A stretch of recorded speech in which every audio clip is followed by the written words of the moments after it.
the high plains were a canvas of immense and unforgiving simplicity. A sweep of ochre earth met a vast, pale sky, the horizon a clean, sharp line interrupted only by the distant, hazy smudges of low mesas. In this sprawling emptiness, the settlement of Promise Creek was a tiny collection of sturdy, sun-bleached structures, a testament to human stubbornness. And just beyond the last of these buildings, a solitary figure moved with a rhythm that had become a source of local curiosity and quiet ridicule. Annalise Rowe, a woman whose silence had deepened in the year since her husband's passing, was digging. Not a well, for the creek still ran reliably. Not a foundation for a new home, for she lived alone in the small, solid cabin they had built together. She was digging a great, rectangular pit, a wound in the flat, dry ground. Each day, from just after sunrise until the afternoon sun grew too fierce, she worked. The scrape of her shovel against stone and compacted dirt was a lonely, percussive sound. Her movements were economical, born of a need to conserve energy in the draining heat. She did not rush, but she was never idle. The pile of excavated earth grew into a small hill beside the deepening hole, a monument to her relentless, inexplicable labor. The people of Promise Creek watched her from a distance. They saw her descend a crude earthen ramp into the growing shadow, her slight frame disappearing from view for long stretches, only to reappear with another load of soil. They couldn't fathom the purpose of it. The pit was too wide for a root cellar, too shallow for a mine. It was simply a hole, and in a land where every expenditure of effort was measured against the brutal calculus of survival, her project seemed a profound and foolish waste. It was an act of madness, some whispered. A symptom of grief that had unmoored her from reason. The pit, when she finally deemed it deep enough, was a precise and carefully considered space. It descended nearly 6 feet into the earth, its long sides oriented to face the north and south. The ramp she had used for excavation was on the eastern end, a gentle slope that would later serve as her entrance. Along the northern edge, she banked the excavated soil high, creating a thick, insulating wall that would block the relentless winds that swept down from the mountains in winter. The southern side she left lower, angled to catch the maximum amount of sunlight during the shorter days of the coming seasons. This was not the random digging of a troubled mind, it was architecture, guided by an intimate understanding of sun, wind, and earth. Inside the pit, she worked the floor, tilling the soil and mixing it with nutrient-rich loam she had painstakingly gathered from the creek bed over many weeks. She built low, mounded rows, her hands shaping the earth with a gentle, knowing touch. Then came the seeds. From a small, tightly sealed tin, she took them out one by one. They were watermelon seeds, saved from the last successful crop she and her husband had shared. The townsfolk, had they known, would have laughed outright. Watermelons were a luxury, a thirsty crop that demanded the long, hot days of high summer. To plant them now, with autumn breathing its first cool sighs across the plains, was not just foolish, it was an act of defiance against the natural order of things. She planted them with deliberate care, pressing each seed into the dark, protected soil of the pit. She covered them, watered them from a bucket she lowered by rope, and then began the final, most curious stage of her construction. Over the top of the pit, she laid a series of long, sturdy poles, and across these, she stretched and secured several layers of heavy, oiled canvas, overlapping them to create a translucent but weatherproof roof that could be partially rolled back on warmer days. Her subterranean farm was complete. The first person to challenge her directly was Garrett, a rancher whose land bordered her own. He was a practical man, his face weathered into a permanent squint from years of staring into the sun, his mind accustomed to direct, tangible problems. He reined in his horse at the edge of her property, looking from the strange, canvas-roofed pit to the woman herself. "Annalise," he said, his voice gruff but not unkind. "What in blazes are you building? Folks are talking." "Say you're digging your own grave out here." Annalise paused, wiping a sheen of sweat from her brow with the back of her forearm. She looked at the pit, then back at him, her expression unreadable. "It's a garden, Garrett." His laugh was a short, sharp bark. "A garden? In a hole? What are you planting, rocks?" "The frost will be here in a month or two. Anything you put in the ground now is a waste of good seed." She didn't rise to the bait. "The earth is warmer down there," she stated simply, as if it were the most obvious fact in the world. He shook his head, a mixture of pity and exasperation in his eyes. That's not how farming works. You need sun. You need air. You're just burying your hopes, woman. If you need help, real help, you just have to ask. We can spare a share of our harvest. It was a genuine offer, but it was wrapped in the certainty of his own wisdom and her folly. I'll be fine, she replied, her voice quiet but firm. My crop will be fine, Garrett grunted, unconvinced. He turned his horse, muttering to himself about widows and their grief-addled notions, and rode away. Later that week, her neighbor Martha stopped by, a small loaf of bread wrapped in a cloth clutched in her hands. Martha's concern was softer, more anxious. Annalise, dear, she began, her eyes darting nervously toward the pit. Are you all right? Truly? We worry. It's not natural, what you're doing. Annalise accepted the bread with a grateful nod. It's just a different way of doing things, Martha, but... Underground. Martha whispered, as if the concept itself were taboo. What could possibly grow without the sky above it? Annalise offered a rare, fleeting smile. You might be surprised, but Martha wasn't surprised, she was frightened for her friend. She left with her brow furrowed, her kindness unable to penetrate the mystery of the hole in the ground and the strange certainty of the woman who had dug it. What the people of Promise Creek saw as madness was, in fact, a profound act of listening. Annalise's late husband had not been a farmer, but a man of science and observation, one who had taught her to read the story written in the land itself. He had explained the concept of thermal mass, the ability of the earth to absorb and store heat. While the air temperature on the plains could swing wildly, dropping dozens of degrees in a matter of hours, the ground beneath their feet remained remarkably stable. Just a few feet down, the earth held the memory of summer's warmth, a deep, abiding heat that leached out slowly, reluctantly. Her pit was not a grave, it was an embrace. It was a carefully engineered pocket of stability in a world of violent extremes. The sunken design protected the delicate seedlings from the searing, moisture-stealing winds. The thick wall of banked earth to the north was a shield against the icy breath of the mountains. The angled canvas roof acted as a primitive greenhouse, trapping the sun's radiation during the day and preventing that stored warmth from escaping into the cold night air. It allowed light to penetrate while holding the precious heat captive in the soil and the air within the enclosure. She had seen the principle at work in the burrows of prairie dogs, which remained temperate even on the most frigid of winter days. She had felt it in the consistent coolness of their root cellar during the hottest summer afternoons. Her husband had called it the Earth's great blanket, a force of moderation that was always there, waiting to be used by anyone clever enough to notice. The townspeople planted on the surface, exposing their crops to the full, glorious power of the sun, but also to the full, devastating fury of the elements. They were gambling, betting that the weather would hold, that the first killing frost would arrive late, as it often did. Annalise was not gambling. She was insulating her investment from risk. She was partnering with the earth itself, borrowing its deep, slow patience to nurture life in a place where it had no conventional right to be. Down in the quiet, humid warmth of her subterranean garden, the watermelon seeds sprouted, their pale green shoots pushing through the dark soil, oblivious to the growing chill in the world above.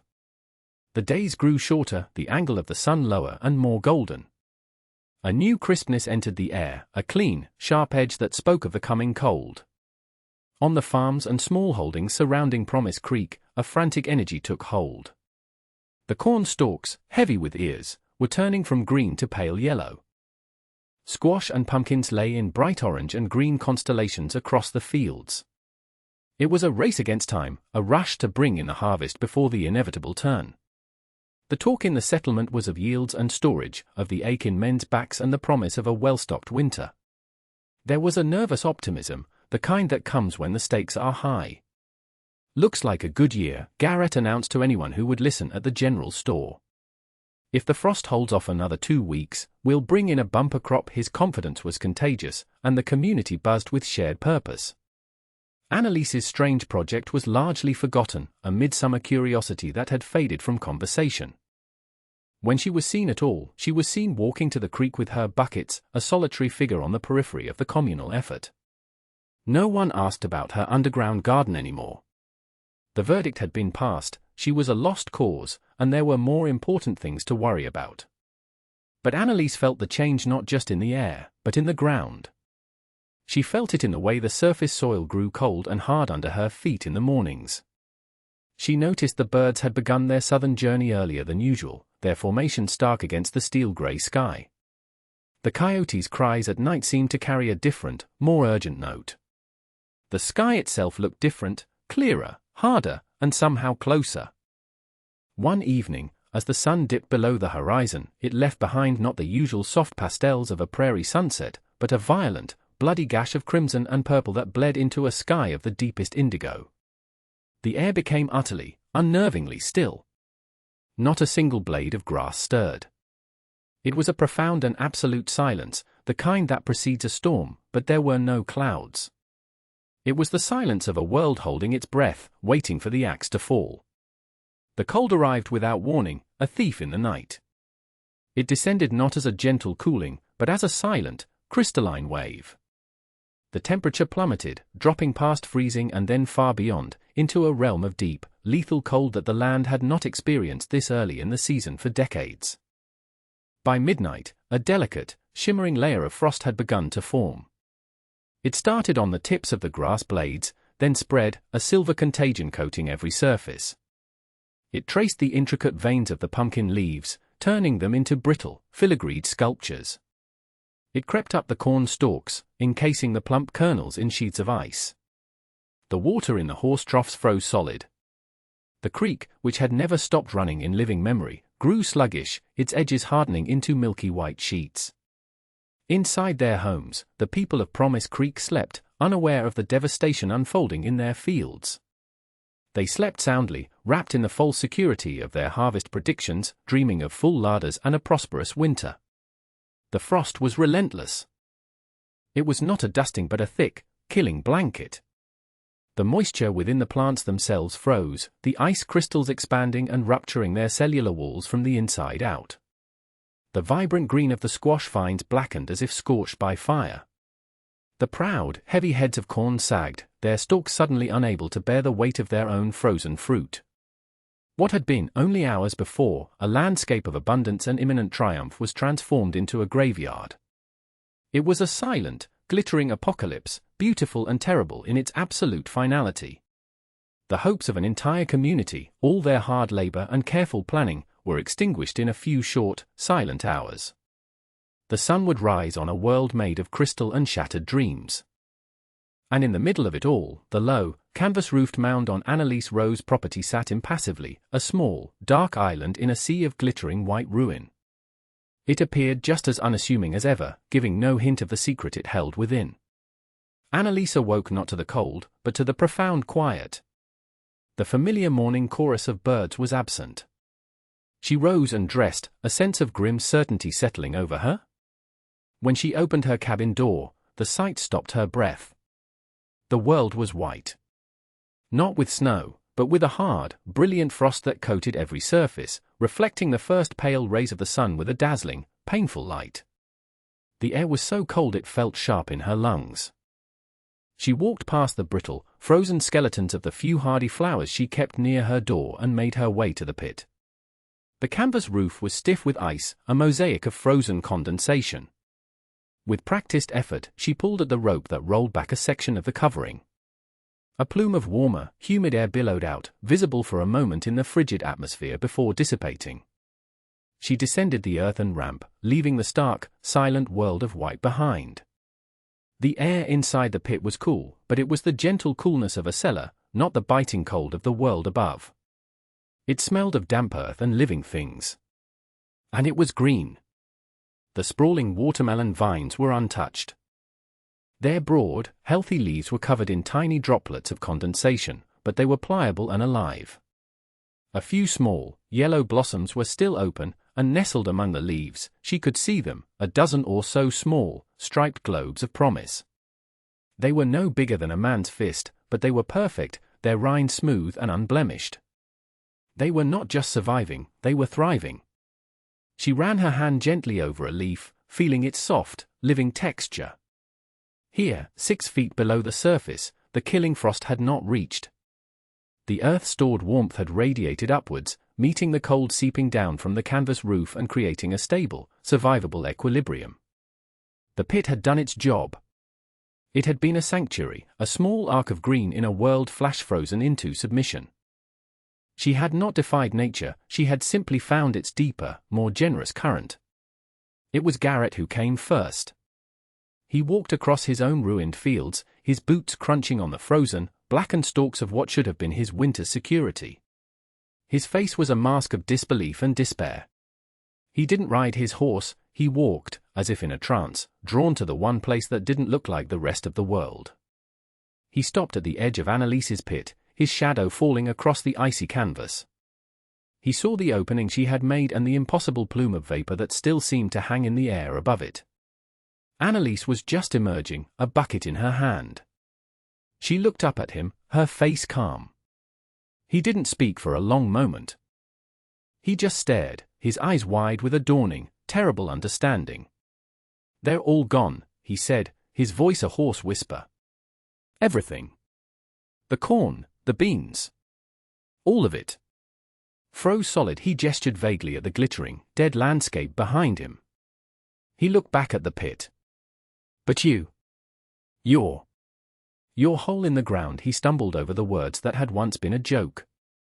"It's a garden," Annalise said, her voice carrying no hint of triumph, only fact. "Come and see." He hesitated, then walked slowly to the edge and peered down the ramp. The sight that greeted him made him gasp. The vibrant, impossible green. The healthy, spreading vines. The dark, rich soil. It was a vision from another season, another world. Martha arrived soon after, drawn by the sight of Garrett standing motionless by the pit. Her face was pale with shock from her own losses. When she looked down into the pit, her hands flew to her mouth. Tears welled in her eyes, born of a complex mix of relief for her friend and the sheer, stunning impossibility of what she was seeing. "How?" Garrett finally managed to ask, his gaze fixed on the small, perfect watermelons nestled in the leaves. "How did you know?" Annalise looked from the desperate faces of her neighbors to the thriving life in her subterranean world. "I didn't know," she said softly. "I listened." Other townsfolk began to drift over, their faces grim, their movements slow and heavy with loss. They gathered around the pit, a silent congregation of the defeated, staring down at the miracle of the green garden that had been there all along, hidden in plain sight. Annalise did not gloat. There was no victory in her heart, only a quiet affirmation. As she tended to her vines in the days that followed, she thought of her husband, Daniel. He had been a quiet man, more comfortable with rocks and soil than with people. He had carried a small journal everywhere, not for words, but for sketches of geological formations, for notes on soil composition, for observations on how the sun struck a particular canyon wall at a particular time of day. He had taught her that the surface of the world was a distraction, a place of noise and rapid change. The real truths, the steady and enduring ones, were found deeper down. "The land has a memory, Annalise," he used to tell her, tracing a line in the dirt. "The weather is fickle. It shouts and boasts and forgets what it said an hour ago. But the earth remembers the warmth of 1,000 summers." She had held on to those words, and after he was gone, they became her guide. Her digging had not been an act of grief-stricken madness, but an act of remembrance. She was trying to access that memory he spoke of. Each shovelful of dirt had been a question, and the steady, cool temperature of the deepening pit had been the answer. The townspeople had put their faith in the sky, a vast and unpredictable canvas. They had looked up for their salvation. Annalise had looked down.